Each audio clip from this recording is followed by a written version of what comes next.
Okay, whiskey fans, welcome back and thanks for watching. Now, I get a lot of questions on this channel have to do with whiskey and bourbon, so I want to take this chance all at once and answer the most common questions that I get about whiskey and bourbon. This will be one long video, but I'll also chop it up into different pieces, question by question. So, if you're watching on your phone or something, you can take these in doses. Okay, so first question, which is probably the most common question, is what is the difference between whiskey and bourbon? That is a good question. Before I answer that question, let's talk about whiskey in general. So whiskey, you should know, is simply distilled beer, whereas brandy is distilled wine.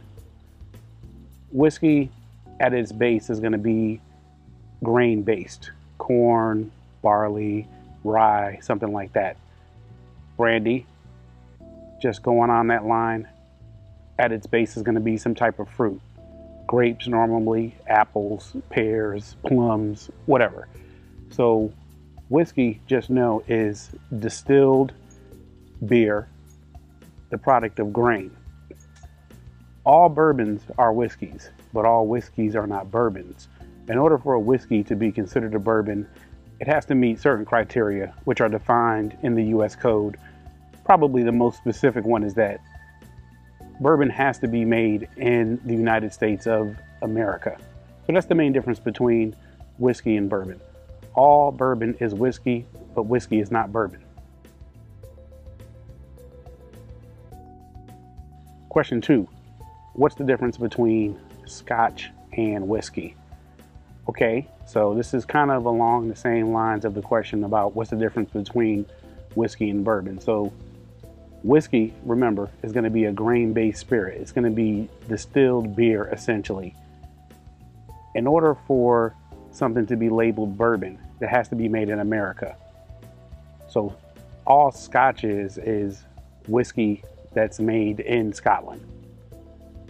Second difference is that most Scotch whiskey, the grain is going to be malted barley, the prominent grain, but whereas in America, most whiskey is based on corn. Corn will be the prominent grain. So probably the difference between whiskey and Scotch is that usually, whiskey, American whiskey, is going to be grain-based, predominantly corn, and Scotch is going to be whiskey that's made in Scotland and, primarily malted barley. So probably the main difference, again, is that whiskey can be made anywhere. Scotch whiskey is made in Scotland. Bourbon is made in America, but all of them are whiskeys, grain-based, kind of like a tree.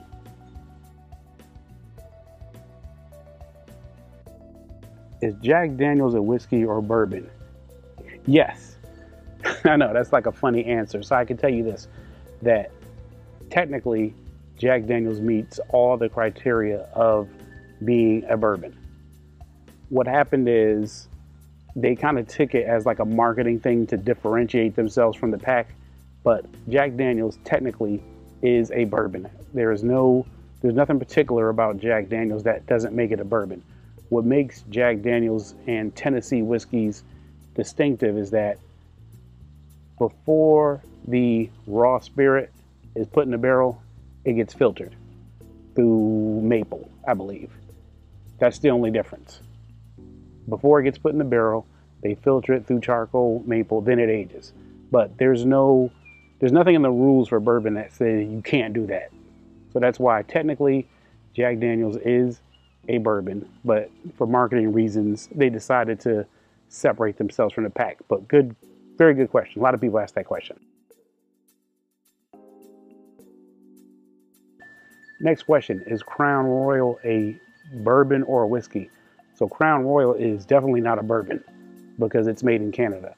One of the rules for bourbon is that it has to be made in the United States of America. So immediately we know that Crown Royal is not a bourbon. It is a whiskey. It's a Canadian whiskey. Usually the way they do whiskey in Canada is they blend a lot of different whiskeys together to come up with like a certain flavor profile that they're trying to hit. Whereas traditional straight bourbon whiskey, America, is not blended usually. So good question. What is the smoothest bourbon? So this is kind of complicated here because smooth is subjective.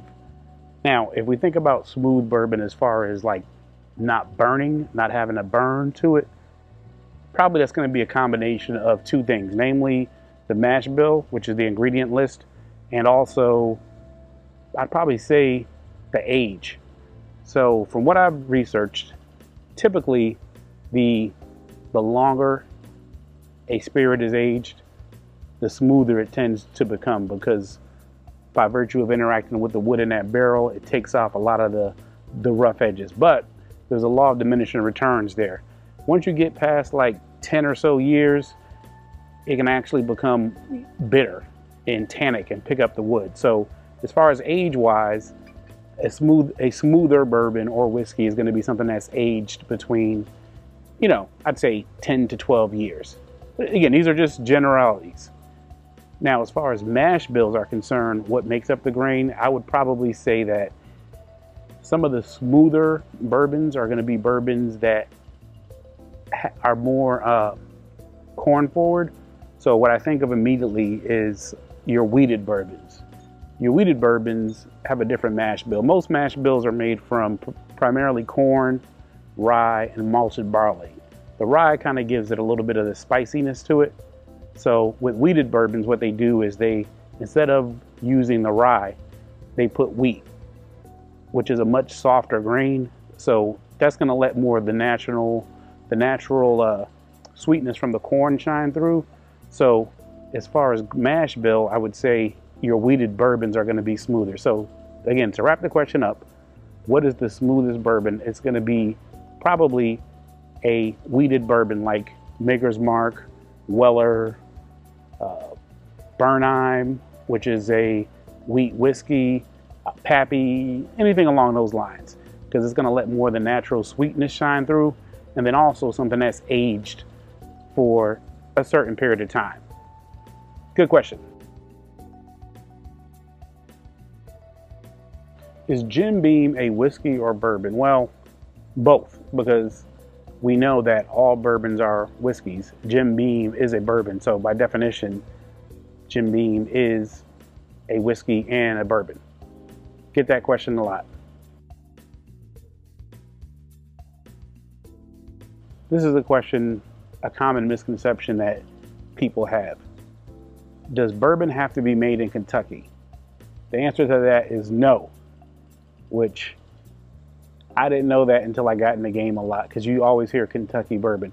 However, there are no rules in the statutes for what defines a bourbon about what state it has to be made in. The only rule geographically is that it has to be made in the United States. So historically, most bourbons come from Kentucky, but there could be a California bourbon, there could be a Wyoming bourbon, there could be a Florida bourbon.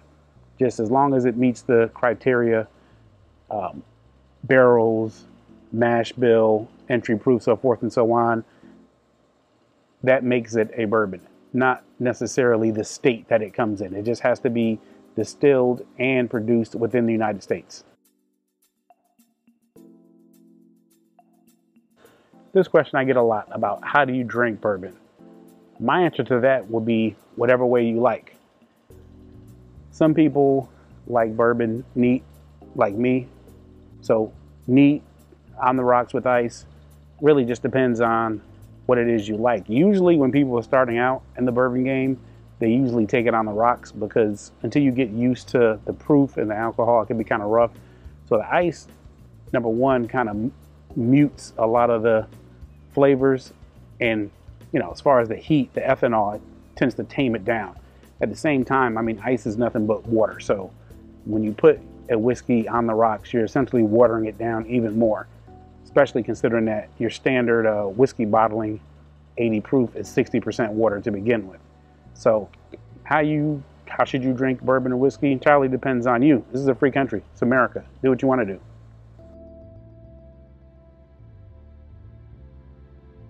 What is the best bourbon under $50? Best is a relative term, right? So probably what I will say is that you don't have to spend more than $50 to get a great bourbon. In front of you, I have some of my favorites under $50 right here, which are all amazing bourbons. Elijah Craig, which is around 25 or 26. Eagle Rare, which is a little bit over 30. Wild Turkey 101, which is under 30 as well. So these are all great bourbons that you can enjoy. Different taste profiles. All of these are right around $30 or less. So a lot of times what happens is when a new manufacturer comes out with a product, they usually have this strategy where they're going to price it high, because when people go in the store, people tend to think the most expensive stuff is the best. And a lot of times that's true, but don't just think because something's on the top shelf or if it's expensive that it's just amazing. There's very bad expensive stuff and there's very good cheap stuff. Part of the whole fun of this thing is finding out which is which, what the hidden gems are. So keep that in mind. There is no best bottle under $50. You just have to go in, try some for yourself, and you'll find out what your flavor profile and what it is you like. How long is bourbon good for? Meaning, does bourbon spoil? This is a very interesting question and something that I had to look into. So bourbon is considered a finished spirit. That means once it comes out of the barrel, it doesn't continue aging, unlike wine. So a bourbon that was bottled and sealed 100 years ago is going to taste pretty much the same as it did at that day. Bourbon does not continue to age in the bottle. Wine, on the other hand, does, because part of the ingredients that are in there are a lot more receptive to age and light. But bourbon is a finished spirit, so bourbon is good for, I mean, as long as you're going to need to. I've read that if you have like a half bottle or something, then you'll start to have weird taste after about 6 months. But in general, a bottle of bourbon that's sealed, you put it in an attic or in a basement 20, 30 years from now, from the time you get back to it, if you get a dusty, what they're calling it now, it's going to be pretty much as good as the day that it was bottled.